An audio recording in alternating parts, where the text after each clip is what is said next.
I am a counsellor, I am a psychologist and a story teller. Incident तो नहीं, but there is this pain कि मुझे अपनी बात कहनी है। मैं बचपन में बहुत शर्मीली थी और छोटी जगह से आई थी, रीवा जैसी छोटी जगह से भोपाल आई थी, बड़ी सी जगह में। तो लोगों को देख के लगता था अरे ये सब चीज़ कितनी आसानी से कह लेते हैं। तो उस दिन लगा कि मन में बहुत कुछ है और जब टाइम आएगा तो मैं अपनी बातें कहूँगी, और वो कहते कहते स्टोरी टेलर बन गई। Yes ma'am, we have seen a lot of writers but story teller ये फील्ड बहुत ज़्यादा यूनिक और नई लगती है। तो क्या आप हमें अपनी जर्नी का एक छोटा सा भाग बताना चाहेंगे? देखिए, स्टोरी टेलर होने के लिए एक अच्छा वक्ता होना बहुत ज़रूरी है, और उसके लिए आपके अंदर कॉन्फिडेंस बहुत ज़रूरी है। तो कहीं ना कहीं जब आप कॉन्फिडेंट हो जाते हैं तो आप लोगों के सामने बोलने में झिझकते नहीं हैं, और जब आप झिझकते नहीं हैं तो कोई भी कहानी आप दूसरों तक अच्छे से पहुंचा सकते हैं। लेकिन एक स्टोरी टेलर के लिए किसी के साथ कनेक्ट होना बहुत ज़रूरी है। अगर मैं आपके सामने खड़ी हूँ और मैं आपको एक्नॉलेज ही नहीं करूँ तो आप मेरी कहानी क्यों सुनेंगे?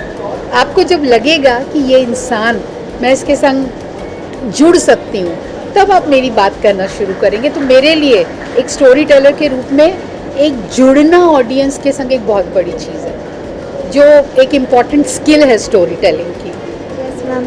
मैम, जैसे कि स्टोरी टेलर के लिए आपने बताया बहुत सारी स्किल्स होना ज़रूरी है। हाँ। तो जब आप स्टूडेंट थी और फिर धीरे धीरे जब आपने सोचा कि आपको ये बनना है, स्टोरी टेलर बनना है, तो वो कौन सी परेशानियाँ थी जो आपको सबसे पहले दिखाई थी कि मेरे अंदर ये कमियाँ, मुझे इन्हें सुधारना है ताकि मैं एक अच्छी और परफेक्ट स्टोरी टेलर बन सकूँ?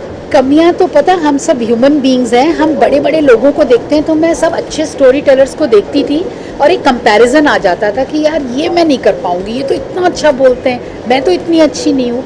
तो कोई भी चीज़ जो हमें रोकती है वो हमारे अंदर की क्रिटिकल वॉइस होती है जो कहती है तुम इतने अच्छे नहीं हो, कंपैरिजन।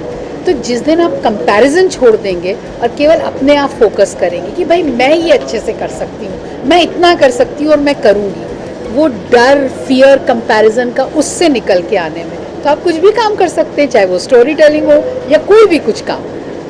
मैम, जैसे कि आप एक स्टोरी टेलर है, तो ऐसे कोई मोमेंट जो आपका फेवरेट मोमेंट रहा हो स्टोरी टेलिंग करते समय या फिर जब आप इस प्रोफेशन में आए उस टाइम?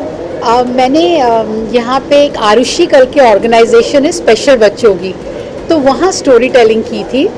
तो मुझे कहा गया था कि हमें नहीं पता बच्चे कैसे रिस्पॉन्ड करेंगे। अब सच में स्पेशल बच्चे हैं, लेकिन मेरी स्टोरी टेलिंग के बाद मेरी वो प्रोफाइल पिक्चर है, एक स्पेशल बच्चे ने मुझे आकर गले लगा लिया और ताली बजाई जोर से। तो वो एक ऐसा मोमेंट है कि मुझे लगता है मतलब ज़िंदगी का बेस्ट मोमेंट था, मेरा एक स्टोरी टेलर होना सफल हो गया था कि एक बच्चे को इतनी अच्छी लगी कि उसने आके गले लगा लिया। यस मैम, और ऐसी कोई स्टोरी टेलर जो आपके फेवरेट पर्सनैलिटी रहे हो और जिन्होंने आपको सबसे ज़्यादा इंस्पिरेशन दी हो? मैं सच बताऊं तो हर स्टोरी टेलर की स्टाइल अलग होती है। तो मैंने देखा है लोगों को, लेकिन मैं कभी ये नहीं देखती कि मुझे उनकी ये चीज़ अच्छी लगनी है। मुझे अपनी यूनिकनेस पे भरोसा है, तो देखा जाए तो मैं अपनी फेवरेट हूँ। मैम, बहुत अच्छी बात है। और मैम, साथ ही हम आपसे पूछना चाहेंगे कि ऐसे कई सारे मोमेंट्स आते हैं लाइफ में जब आपको मन करता है कि आप गिव अप कर दें और इंस्पिरेशन मिल नहीं पाती, और अगर आप मोटिवेशनल वीडियोस देखते हैं या मोटिवेशन लेते हैं किसी से तो वो बहुत टेम्पोररी होता है। तो ऐसी क्या चीज़ है जो आपको सबसे ज़्यादा सेल्फ मोटिवेट करे?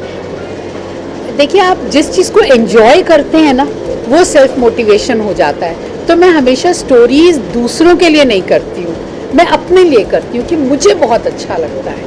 तो मेरे लिए चाहे एक आदमी सुन रहा हो, चाहे दो सुन रहे हो, चाहे ना सुन रहे हो, तो जब आप सेल्फ मोटिवेटेड होते हैं और आप किसी चीज़ में खुशी महसूस करते हैं तो आपको बाहरी मोटिवेशन की ज़रूरत ही नहीं महसूस होती।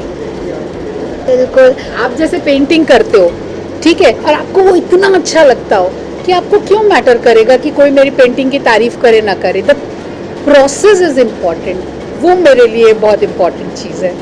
Thank you ma'am. और ऐसा कुछ जो आप बच्चों से बताना चाहेंगे कि उन्हें क्या ऐसा करना चाहिए कि वो भी स्टोरी टेलर बन सके या फिर अपने पैशन को फॉलो कर सके?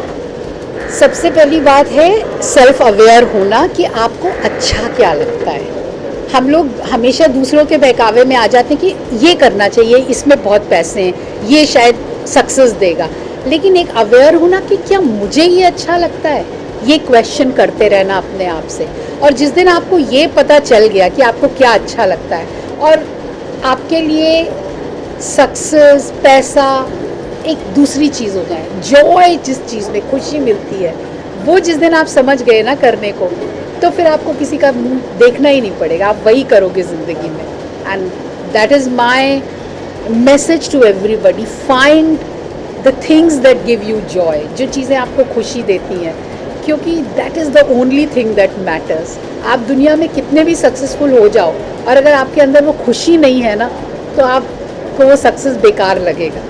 तो डूइंग थिंग्स विद जॉय, जो भी करो खूब खुश होके करो, जॉय के साथ करो, that is what my message is.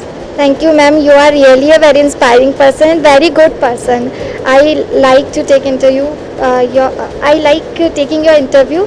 And at the end, ma'am, आप हमारे चैनल को अगर कोई शुभकामनाएं देना चाहे तो? सबसे बड़ी बात है कि आपने कहा कि